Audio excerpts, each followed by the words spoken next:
할렐루야. 네, 오늘도 주일 오후 시간을 구별하여 함께 기도하고 찬양하고 예배로 나아가는 여러분들을 주님의 이름으로 환영하고 축복합니다.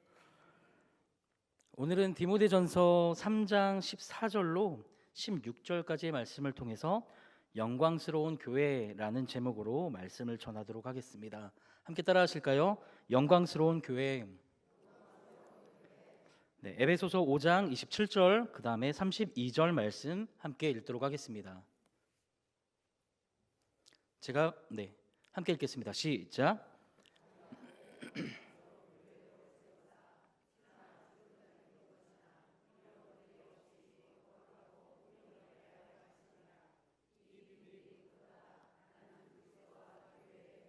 말하노라. 아멘. 하나님의 말씀은 교회를 영광스러운 교회라고 했고 교회의 비밀이 크다고 했습니다. 이런 말씀을 기억하면서 하나님의 집인 교회가 어떤 비밀이 있는지 같이 은혜를 나누고자 합니다. 몇 가지로 나누어 살펴보도록 하겠습니다. 첫 번째, 기독교의 역사관은 구원사입니다.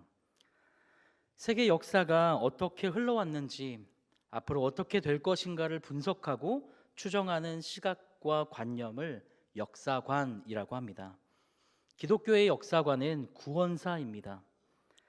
이 세상의 역사가들은 앞으로의 역사가 어떻게 진행될지 정확히 예측하지는 못하지만 기독교에서는 역사의 정확한 시작이 있고 마침이 있다라고 하는 것입니다. 요한계시록 22장 20절 말씀 함께 읽겠습니다. 시작. 이것들을 증언하신 이가 이르시되 내가 진실로 속히 오리라 하시거늘 아멘. 주 예수여 오시옵소서. 아멘. 하나님이 천지를 창조하심으로 역사의 시작이 되었고 예수의 재림으로 이 세상의 역사는 끝이 난다고 보고 있습니다. 역사의 주인이신 하나님은 인간의 역사 속에 개입하셔서 타락한 인간을 하나님께로 부르시고 계십니다. 누가복음 19장 10절 말씀 함께 읽겠습니다. 시작. 인자가 온 것은 아멘.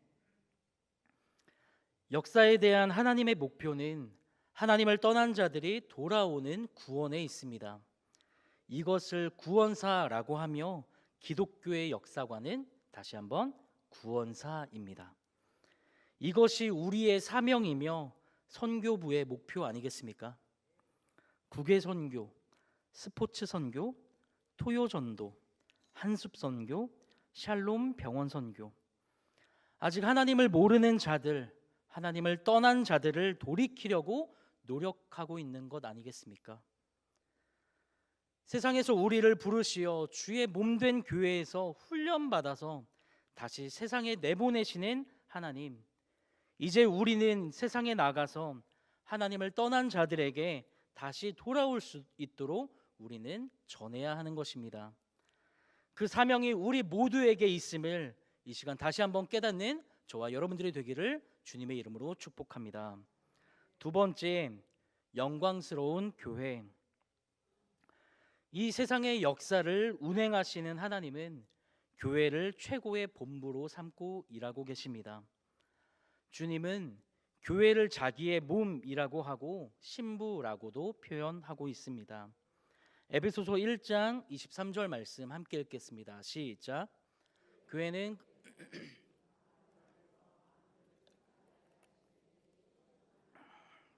아멘. 교회는 그리스도의 생명을 수여받은 유기체입니다. 그래서 교회는 그리스도의 몸이기 때문에 머리가 되신 그리스도의 명령에 복종해야 하며 밀접한 관계를 유지해야 하는 것입니다. 사랑하는 성도 여러분, 교회는 예수 그리스도로 가득 채워져야 하는 것입니다. 예수 그리스도께서 교회 안에 내재하셔서 우리를 충만케 하시는 줄 믿으시길 바랍니다. 사도행전 9장에 사울이 바울로 변화되는 역사적인 장면이 기록되어 있습니다. 사울이라는 청년이 다메섹을 향하여 가면서 교회를 때려부수고 예수 믿는 사람을 핍박하는데 하늘에서 빛이 비치더니 하나님의 음성이 들려오기 시작합니다. 사도행전 9장 4절 말씀입니다. 땅에 엎드려져 들음에 소리가 있어 이르시되 사울아 사울아 내가 어찌하여 나를 박해하느냐 하시거늘. 그러나 사울은 예수님을 직접 본 적도 없고 핍박하지도 않았습니다. 다만 사울은 교회와 성도들을 핍박했을 뿐입니다. 그런데 사도행전 9장 4절의 말씀은 성도와 교회를 핍박하는 것은 바로 예수님을 핍박하는 것과 같다고 기록하고 있습니다. 그 이유는 무엇입니까? 교회는 주님의 몸이고 성도는 주님의 지체이기 때문입니다. 그래서 교회가 부족해 보여도 교회와 예수 믿는 사람은 주님이 지키시고 인도하시고 간섭하시기에 교회의 비밀이 크고 영광스럽다라는 것입니다. 한국이나 아시아나 중동이나 북한을 비롯한 모든 이방 나라들의 역사를 주관하시는 주인은 누구이십니까? 바로 주님의 교회입니다. 교회는 현실과 미래를 이끌어가는 역사의 중심이며 성도는 그 역사를 주도해가는 핵심 인물들입니다. 사랑하는 성도 여러분, 주님의 몸된 교회에 발을 딛고 있고 예수를 그리스도라 고백하고 나의 왕이시고 나의 주인으로 고백하는 성도들을 주님께서 지켜주시는 것입니다. 머리부터 발끝까지 상하는 일이 없을 것입니다. 조금 부족해 보여도 다시 넘어져도 주님께서 붙잡아 주실 것입니다. 사랑하는 여러분, 우리에게 어려움이 찾아와도 절망하지 마시기 바랍니다. 주님께서 지켜주시고 인도하시고 간섭하실 것입니다. 이 시간 저와 여러분이 교회와 성도에 대한 인식과 내용이 더 충만해지시길 주님의 이름으로 축복합니다. 세 번째, 내가 성도가 된 것은 최고의 축복입니다. 우리에게 예수님이 있다라는 것은 최고의 축복입니까? 축복이지 않습니까? 믿으십니까? 아멘. 우리가 전능자의 편이 됐다라는 것입니다. 이사야 41장 10절 말씀 함께 읽겠습니다. 시작.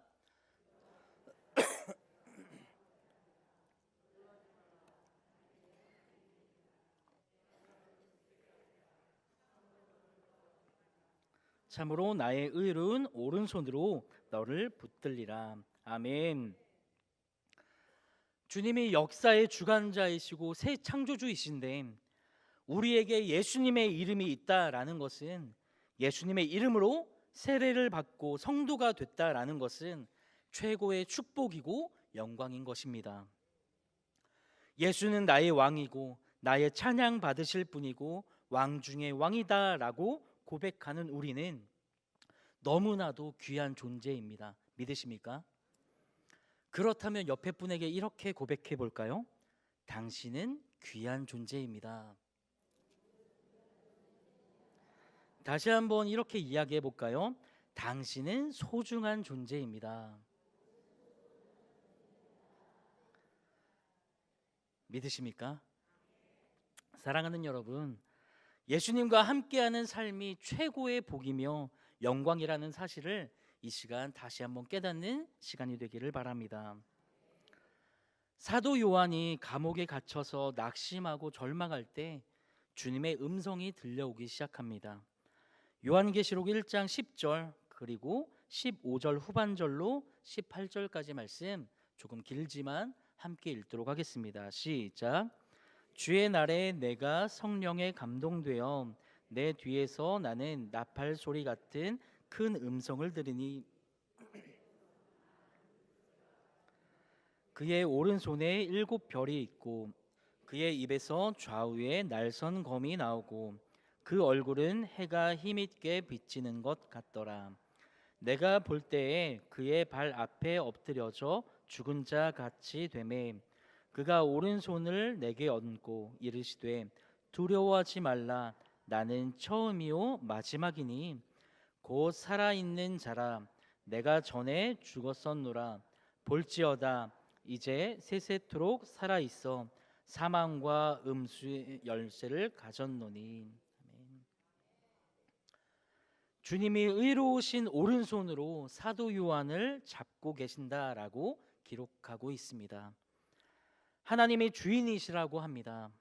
그러면서 고난당하고 낙심하고 절망한 사람들에게 이 소식을 전하라고 하는 것입니다.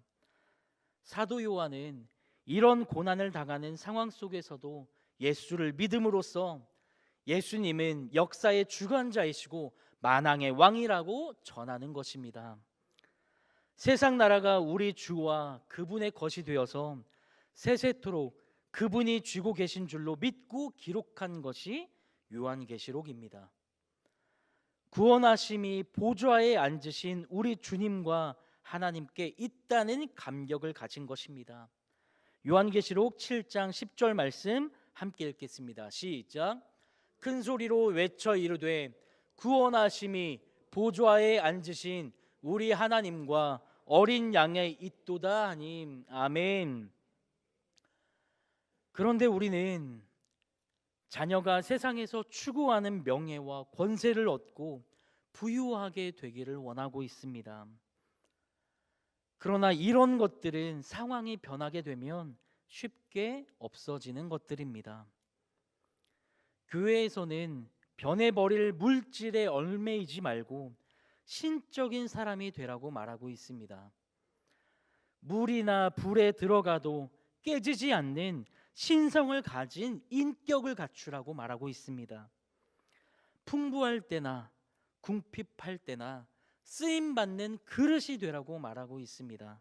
사랑하는 성도 여러분, 쓰임받는 그릇이 되는 것은 자신의 그릇을 하나님과 일치시키는 신적인 그릇이 되라라는 것입니다. 내가 성도가 되었다라는 것은 이런 신적인 사람이 되었다라는 것을 의미하기도 하는 것입니다. 성도는 하나님이 간섭하시고 지키시기 때문에 두려울 것이 없는 존재입니다. 왕이신 예수님이 나의 왕, 나의 주님이 되시기에 두려울 것이 없는 존재가 되는 것입니다. 주님은 무한한 능력과 권세를 당신 자신을 위해 사용하지 않으시고 우리를 위해 사용하시고 우리를 사랑하고 계시는 것입니다. 그러니 성도가 된 것이 바로 축복입니다. 사랑하는 성도 여러분, 인생에서 무엇이 행복을 영원히 이어지게 하는 것입니까? 그것은 신의 세계, 하나님의 세계로 들어오는 것입니다. 여기에 왔다는 것 자체가 우리에게는 축복이며 영광이라는 사실을 인정하지 않을 수 없습니다. 이 귀한 주일 오후 시간을 여러분 구별하여 하나님께 예배드린다라는 것 자체가 우리에게 축복이며 영광이라는 것입니다.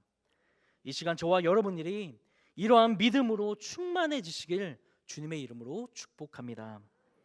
네 번째, 교회에서 사역하는 것은 영광입니다. 디모데전서 3장 13절 말씀 함께 읽겠습니다. 시작.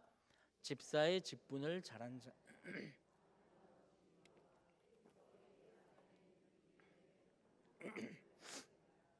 아멘. 오늘 본문 앞절인 13절에서는 집사의 직분을 잘 지킬 것을 권면하고 있습니다. 교회에서 집사뿐만이 아니라 권사, 장로, 목사로 사역하는 것은 어떤 기관에서 일하는 것보다 더 큰 영광이라고 고백할 수 있어야 합니다. 사도 바울은 그의 서신들에서 자기 자신을 소개할 때 나는 예수 그리스도의 종이다.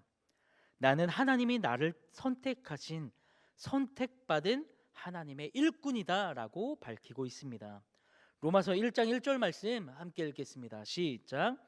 예수 그리스도의 종 바울은 사도로 부르심을 받아 하나님의 복음을 위하여 택정함을 입었으니. 아멘. 이것은 자기 신분이 교회에서 예수 믿는 사람이 된 것뿐만이 아니라 주님의 일에 참여하는 직분자가 되어서 전능하신 하나님 나라를 건설하는 하나님 나라의 사역자임을 강조하고 있는 것입니다. 사랑하는 성도 여러분, 어떤 상황에 있든지 어떤 환경에 있든지 주님의 일꾼으로 쓰임 받는다라는 것에 감사하며 살아가시길 바랍니다. 전도를 했는데 열매가 없다고 좌절하지 마시기 바랍니다. 주님의 일꾼으로 쓰임 받는다라는 것 자체가 감사하시길 바랍니다. 감사로 그 사실을 고백하는 여러분들이 되시길 바랍니다. 이 감격이 없었던 알렉산더와 데마는 사역을 하다가 세상으로 돌아가게 되었습니다. 디모데후서 4장 10절 전반절 말씀입니다. 데마는 이 세상을 사랑하여 나를 버리고 데살로니가로 갔고, 그러나 에바브로디도는 바울을 떠나지 않고 복음을 위해 고난을 받게 되었습니다. 빌립보서 2장 25절 말씀입니다. 그러나 에바브로디도를 너희에게 보내는 것이 필요한 줄로 생각하노니 그는 나의 형제요 함께 수고하고 함께 군사된 자요 너희 사자로 내가 쓸 것을 돕는 자라. 아멘. 사랑하는 여러분, 좋을 때 편할 때만 사역하는 것이 아니라 좋지 않을 때도, 힘들 때도, 어려울 때도, 절망일 때도 주의 사역을 계속할 수 있어야 하는 것입니다. 그것이 바로 주님의 참된 일꾼이 되는 것입니다. 상황과 환경은 나를 무너지게 하지만 그것을 바라보지 말고 사랑하는 여러분, 주님을 바라보시길 바랍니다. 성경에서 가장 큰 영광은 예수님으로 인해 죽은 사람들, 다시 말해서 순교자가 성경에서 가장 큰 영광이라고 말하고 있습니다. 주기철 목사님, 손양원 목사님, 6.25 전쟁 때 일제시대에 예수의 이름 때문에 순교한 사람들이 최고의 영광이라고 하는 것입니다. 그리고 성경에서 예수님의 제자들이 모두 다 순교했습니다. 순교는 피입니다. 예수의 이름으로 주님의 일을 감당하다가 피를 흘리는 것이 영광이라고 합니다. 그러나 지금의 현실에서는 피를 흘리지 않아도 됩니다. 대신 땀과 눈물을 흘려야 하는 것입니다. 여러분들에게 질문하도록 하겠습니다. 여러분은 오늘날 주님의 이름으로 눈물을 흘리고 계십니까? 여러분들은 주님의 이름으로 수고하고 땀을 흘리고 계십니까? 중요한 것은 여러분이 땀을 흘리며 수고하고 피를 흘려도 아무도 알아주지 않는다라는 겁니다. 예수님의 제자들이 죽은 후에 100년, 200년, 1000년 후에 영광이라고 말하는 것이지 그때 당시에는 시체도 가까이 가지 않았습니다. 예수 믿는 사람, 교회에서 열심히 봉사하는 사람, 전도하는 사람, 충성하는 사람은 멸시하고 죽여도 재판을 받지 않을 정도로 허술하게 취급했습니다. 그래도 성경 역사에서 예수 이름으로 순교한 사람들이 영광이라고 합니다. 사랑하는 성도 여러분, 주의 일을 감당하시다가 몸이 쇠약해지셨습니까? 마음의 어려움이 찾아오셨습니까? 그러나 사랑하는 성도 여러분, 그 모든 것이 영광의 열매이고 축복의 열매로 나타나고 있다라는 증거입니다. 상황과 환경을 바라보지 마시길 바랍니다. 오직 주님만 바라보며 나아가는 저와 여러분들이 되기를 바랍니다. 세상에서는 예수를 믿어서 잘 되는 것이 없다고 비웃을 수도 있겠지만 주님을 위해 일한다라고 한다면 그 모든 것이 영광이고 은혜인 것입니다. 오늘날 우리의 삶은 어떠합니까? 시편 84편 10절 말씀 함께 읽도록 하겠습니다. 시작.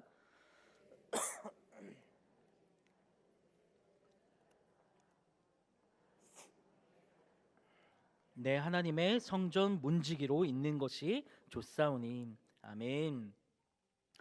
이 말씀이 우리에게 이해가 될 수 있기를 바랍니다. 그리스도를 위해서 자기 자신을 버리고, 그리스도를 위해서 자신의 명예도 버리고, 그리스도를 위해서 자신의 시간도 버리는 영광 있는 것입니다. 이 사실이 믿어지고 삶으로 고백될 수 있기를 주님의 이름으로 축복합니다. 마지막 5번째 함께 읽겠습니다. 시작. 성도가 걸어가야 하는 길. 사랑하는 여러분, 우리 교회 안에서 눈물과 땀을 흘리는 하나님의 일꾼들이 일어나기를 소망합니다. 세상의 가치와 상업주의 속에서 학교의 지식 교육만으로 여러분들의 자녀를 지도하는 것에는 한계가 있습니다. 학교는 비전과 가치관을 제시하지 않습니다. 인간의 근원을 행복하게 하고 구원하는 영생을 말하고 있지 않습니다. 성도의 헌신이 무엇인지, 충성이 무엇인지, 희생이 무엇인지 바로 알아서 실천하는 여러분들이 다 되기를 바랍니다. 다른 사람들을 위해 헌신하는 것이 무엇인지, 내가 손해보는 것이 무엇인지 이 시간 다시 한번 깨닫기를 주님의 이름으로 축복합니다. 간절히 바라기는 교회에서 예배하고 찬송하는 것 그 자체로 감사하고 하나님께 영광 돌리는 여러분들이 되기를 바랍니다. 여러분, 예배를 더 많이 드리고 기뻐하고 찬양을 더 많이 하는 것에 더 감사하고 주의 일을 위해서 섬기고 사역하는 것이 옳은 일입니다. 마태복음 28장 20절 말씀 함께 읽겠습니다. 시작.